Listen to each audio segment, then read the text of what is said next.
जय श्री राम, हर हर महादेव। मैं अधिवक्ता बागेश श्रीवास्तव वाराणसी से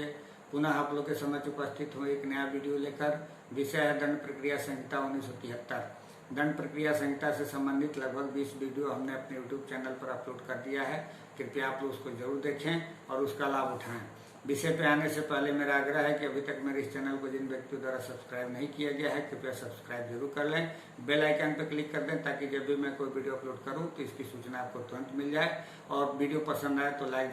जरूर कीजिएगा और किसी प्रकार का सजेशन होगा तो कमेंट बॉक्स में जरूर कमेंट करिएगा। आते हैं विषय पर। आज हम चर्चा करेंगे अध्याय 31 का ट्रांसफर ऑफ क्रिमिनल केसेस के बारे में, जो धारा 406 से लेकर के धारा 412 तक में वर्णन किया गया है। इसको हम दो पार्ट में करके वीडियो का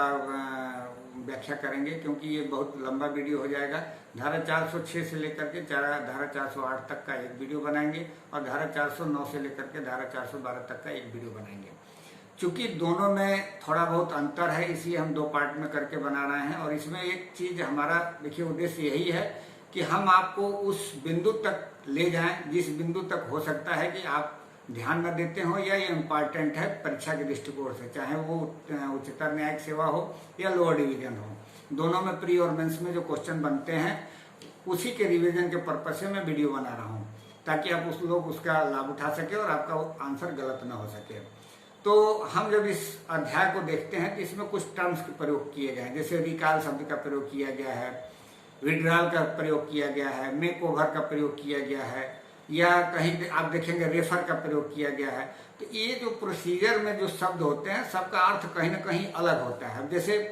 हमने पिछले वीडियो में बताया था कि मेक ओवर में क्या होता है, तो जब रिकॉल किया जाता है तो रिकॉल शब्द वही प्रयोग होता है जहाँ पे मेक ओवर होता है, यानी कि जिस न्यायालय को मामले को अंतरित किया गया था, हवाले किया गया था, उसको सुनवाई करने के लिए अगर जो वही मामला उससे वापस मंगा लिया जाता है तो यहाँ पर रिकॉल हो जाता है, रिकॉल शब्द का प्रयोग किया जाता है। और यही चीज यदि बिना उसको हवाले किए यदि किसी दूसरे कोर्ट द्वारा अपने अधीनस्थ किसी न्यायालय से कोई मामले को वापस मंगाया जाता है तो फिर वो विड्रॉल शब्द का प्रयोग किया जाता है। अब आप रेफर और अंतरण में भी समझ लीजिए, जैसे कि कोई हाई कोर्ट द्वारा या सेशन कोर्ट द्वारा या किसी ऐसे मामले द्वारा किसी को ट्रांसफर किया जाता है, मामले को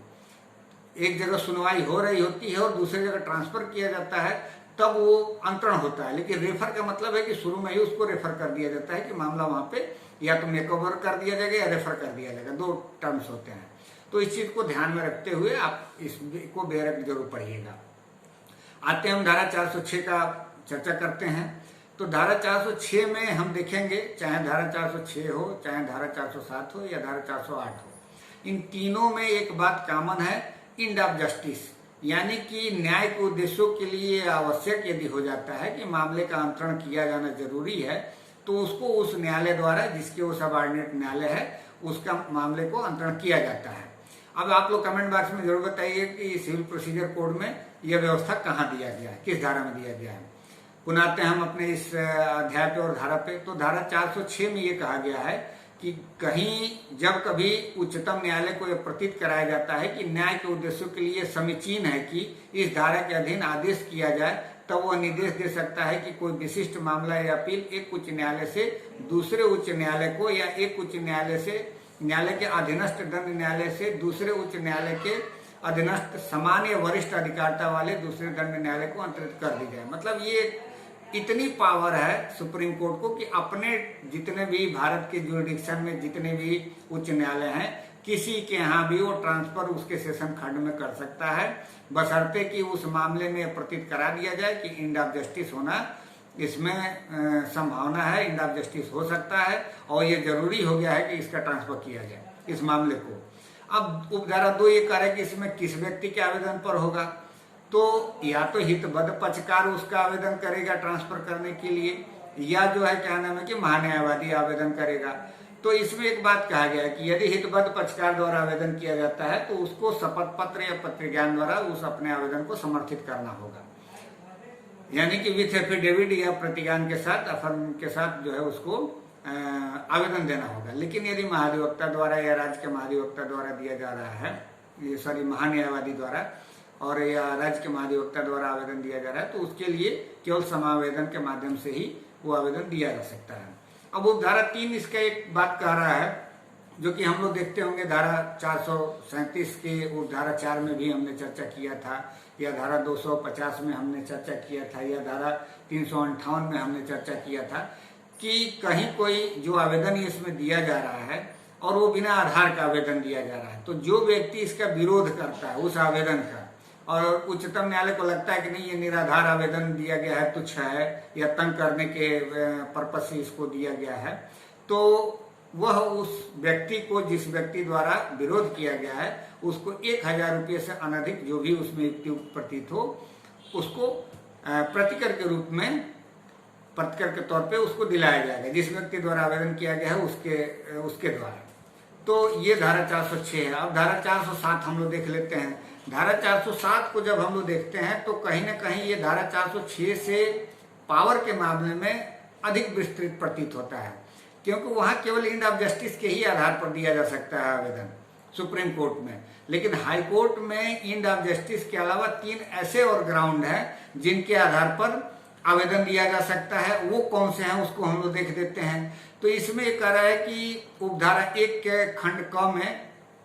कि उसके अधीनस्थ किसी दंड न्यायालय में रिजु और पक्षपात रहित जांच या विचारण नहीं हो सकेगा। यदि यह बात प्रतीत करा दिया जाता है, समाधान करा दिया जाता है उच्च न्यायालय को कि उसके अधीनस्थ किसी दंड न्यायालय में रिजु और पक्षपात रहित जांच या विचारण नहीं हो सकेगा, जहां पे ये हो रहा है तो उसका अंतरण कराना जरूरी है। दूसरा खंड ख कह रहा है कि किसी असाधारण कठिन विधि प्रश्न के उठने की संभाव्यता है, ये दूसरा ग्राउंड बता रहा है। और तीसरा ग्राउंड इसका वो खंड ख कह रहा है कि इस धारा के अधीन, ग कह रहा है कि सी कि इस धारा के अधीन आदेश इस संहिता के किसी उपबंध द्वारा अपेक्षित है या पक्षकारों या साक्षियों के लिए साधारण सुविधाप्रद होगा या न्याय के उद्देश्यों के लिए समीचीन होगा। तो जो न्याय के उद्देश्यों के लिए समीचीन की बात कही गई, ये बात तो धारा 406 में भी कहा गया है और यहाँ भी कहा गया है। लेकिन ये जो पक्षकारों के या साक्षियों के लिए साधारण सुविधाप्रद की जो बात है, जो उसके क्या नाम है कि कन्वेंस के लिए, जनरल कन्वेंस के लिए जरूरी है, तो उसके लिए भी उस मामले को ट्रांसफर किया जा सकता है। अब वो सुविधा क्या हो सकता है, ये न्यायालय के विवेक के ऊपर है कि वो कैसे इंटरप्रिटेशन करता है। तो जो 3 ग्राउंड है एक्स्ट्रा जो धारा 407 में दिए गए हैं, वो उच्चतम न्यायालय के अलावा है कि इस आधार पर भी मामले को अंतरण किया जा सकता है। और उच्च न्यायालय तब वो आदेश दे सकेगा, किस बात का आदेश दे सकेगा, अब ये चीज देख लेना है कि किसी अपराध की जांच या विचारण ऐसे किसी न्यायालय द्वारा किया जाए जो धारा 177 से 185 तक के, जिनके अंतर्गत ये दोनों धाराएं भी हैं, अधीन तो अर्हित नहीं है किंतु ऐसे अपराध की जांच या विचारण करने के लिए अन्यथा सक्षम है।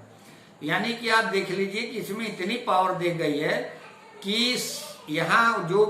कॉम्पिटेंसी है न्यायालय को विचारण करने की कॉम्पिटेंसी तो है, लेकिन उसका जुडिक्शन नहीं है। 177 से लेकर के 185 तक में जो व्यवस्थाएं दी गई हैं, फिर भी उस न्यायालय में अंतरण किया जा सकता है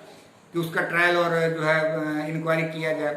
दूसरा ये कह रहा है कि कोई विशिष्ट मामला या अपील या मामलों या अपीलों का वर्ग उसके प्राधिकार के अधीनस्थ किसी दंड न्यायालय से ऐसे सामान्य या वरिष्ठ अधिकारिता वाले किसी अन्य दंड न्यायालय को अंतरित किया जाए। ये सामान्य नियम है, जिस प्रकार से उच्चतम न्यायालय द्वारा एक हाई कोर्ट से दूसरे हाई कोर्ट के में ट्रांसफर करने की बात आ रही है अधीन सेशन खंड में, उसी तरीके से यहाँ एक उच्च न्यायालय के क्षेत्राधिकार के भीतर जितने भी सेशन खंड हैं, वो किसी के भी सेशन खंड के अधिकारिता में वो अंतरण किया जा सकता है, बशर्ते कि वो कॉम्पिटेंट अथॉरिटी हो विचारण करने के लिए। और ये कह रहा है कि कोई विशिष्ट मामला सेशन न्यायालय को विचारणार्थ सुपुर्द कर दिया जाए, ऐसा भी वो आदेश दे सकता है। तो यहाँ जो बात की गई है, यहाँ पे देखिए कमिटेड की बात की गई है। अब एक चीज और अभी तक आप लोग को समझ में आया होगा, जैसे हमने कई बार चर्चा किया है कि जो कमिटल होता है वो नीचे के कोर्ट द्वारा किसी ऊपर के हायर कोर्ट को कमिटल किया जाता है। जैसे कोई मामला exclusively tribal bye session court है, तो वो किसी भी मामले को जो मजिस्ट्रेट के संज्ञान में आता है तो उसको सुपुर्द कर देता है। तो वही चीज यहाँ पे कहा गया है कि सेशन कोर्ट द्वारा यदि कोई मामला सुनवाई करने के लिए है तो उस विशिष्ट मामले को सेशन कोर्ट को सुपुर्द कर दिया जाएगा। यानी कि इस चीज को आप लोग दिमाग में बैठा लें कि जब भी सेशन कोर्ट को सुनवाई करना होगा तो उसको कमिटल ही किया जाएगा। इसके अलावा सिवाय 199 की उपधारा 2, यानी कि 199 की उपधारा 2 में जो बातें कही गई हैं वो एक्सेप्शन है उसके अलावा जब भी उसको कोई मामला दिया जाएगा वो सुपुर्द ही किया जाएगा, तभी उस मामले को वो सुनवाई करेगा, अन्यथा वो सुनवाई नहीं करेगा। तो यही बात यहाँ कहा गया है कि किसी सेशन न्यायालय को मामले को कमिट कर दिया जाएगा। तो अब उसके बाद से एक और बात इसमें कही गई है कि कोई विशिष्ट मामला या अपील स्वयं उसको अंतरित कर दी जाए और उसका विचारण उसके समक्ष किया जाए। तो ऐसे मामले को जहाँ पे उसको ट्रायल करना है वहां पर भी स्वयं उसको अंतरित करने की बात की जा रही है कि उसको ही अंतरित कर दिया जाए और उसका ट्रायल किया जाए। तो ये बातें कही गई हैं धारा 407 में, जो कि धारा 406 से बहुत ही विस्तृत धारा है पावर के मामले में। अब ये जो धारा 2 कह रहा है कि इसमें 2 तरह के बातें आई हैं, 3 तरह की बातें आई हैं कि किस तरीके से उसको मामले को अंतरण किया जाएगा, किस आधार पर। तो धारा 2 में यहाँ कहा जा रहा है कि न्यायालय की रिपोर्ट प्राप्त, निचले न्यायालय की रिपोर्ट प्राप्त होने पर, या दूसरा कह रहा है कि हितबद्ध पक्षकार के आवेदन पर या स्व प्रेरणा पर। तो ये 3 चीजें बात कही गई हैं कि न्यायालय की रिपोर्ट यदि मिल जाती है निचली अदालत के द्वारा किसी की ऐसा करना जरूरी हो गया है तो उस आधार पर भी मामले का अंतरण किया जा सकता है। दूसरा, हितबद्ध पक्षकार द्वारा यदि कोई आवेदन प्राप्त होता है या स्व प्रेरणा पर भी उच्च न्यायालय जो है इसको अंतरण कर सकता है। अब एक महाधिवक्ता द्वारा भी इसमें आवेदन किया जा सकता है, जो कि उपधारा 3 में दिया गया है। और उसमें एक बात जो कही गई है कि यदि किसी महाधिवक्ता के अलावा किसी व्यक्ति द्वारा या जो न्यायालय है उसके द्वारा अगर जो रिपोर्ट नहीं दिया गया है, मतलब निचली अदालत द्वारा यदि रिपोर्ट दिया गया है या महाधिवक्ता द्वारा कोई आवेदन किया गया है, तो उसको छोड़कर, यानी कि कोई हितबद्ध पक्षकार द्वारा यदि कोई मामले को अंतरण करने के लिए आवेदन दिया जाता है, तो यहाँ पर भी उसको शपथ पत्र या प्रतिज्ञान द्वारा उसको समर्थित होना चाहिए उसका आवेदन पत्र। लेकिन यह बात वहां नहीं लागू होगा जहां राज्य के महाधिवक्ता द्वारा आवेदन किया जाता है या निचले अदालत के रिपोर्ट पर यदि मामले को अंतरण किया जाता है। और जहां सुमोटो अंतरण की बात आती है तो वहां फिर कोई बात ही नहीं है, उच्च न्यायालय अपने आप में कंपिटेंट अथॉरिटी है। तो ये बात कही गई। अब ये उसका जो उपधारा 7 बता रहा है, इसमें भी एक बात कही गई है, वही बात जो कि धारा 406 की उपधारा 3 में कही गई है कि यदि कोई ऐसी आवेदन दी गई है किसी पक्षकार द्वारा जो तुच्छ या तंग करने के पर्पज से दिया गया है, तो यदि निराधार आवेदन है, उसका ग्राउंड नहीं बनता है ऐसा, तो उच्च न्यायालय भी उस व्यक्ति को, जिस व्यक्ति द्वारा विरोध किया गया है, उस व्यक्ति को 1000 रुपये से अनधिक का प्रतिकर के रूप में जुर्माना अधिरोपित करा सकती है। और उपधारा 8 इसका कह रहा है कि जब उच्च न्यायालय किसी न्यायालय से किसी मामले का अंतरण अपने समझ विचारण करने के लिए उपधारा 1 के अधीन आदेश देता है, तब वो ऐसे विचारण में उसी प्रक्रिया का अनुपालन करेगा जिस मामले का ऐसा अंतरण न किए जाने की दशा में वह न्यायालय करता। तो इसमें कुछ समझने की बात नहीं है, लेकिन उपधारा 9 में एक बात कही गई कि इस धारा की कोई बात धारा 197 के अधीन सरकार के किसी आदेश पर प्रभाव डालने वाली न समझी जाएगी। अब ये चीज की विधायिका द्वारा यहाँ पे ये धारा उपधारा मेंशन किया गया है, लेकिन हमें इंटरप्रेटेट करने में कुछ समझ में नहीं आ रहा है कि इसका क्या मेंशन करने का पर्पज है। यहाँ अगर जो धारा 185 का वर्णन किया होता तो एक बार समझ में आता कि चूंकि 185 में राज्य सरकार भी आदेश देता है किसी मामले को अंतरण करने के लिए, लेकिन तभी जब कोई उच्च न्यायालय द्वारा या कोई उच्चतम न्यायालय द्वारा इस तरीके का इस अधिनियम द्वारा आदेश पहले न दे दिया गया हो तब। लेकिन धारा 197 का यहाँ प्रोवाइड किया जाना अब हमें तो नहीं समझ में आ रहा है, लेकिन अब चूंकि है तो इसको भी ध्यान में रखना पड़ेगा। और धारा 197 में यही बात कही गई कि यदि कोई लोक सेवक द्वारा या उसके जो ऑफिस के दौरान कोई कार्य किया जा रहा है, नियोजन के दौरान में,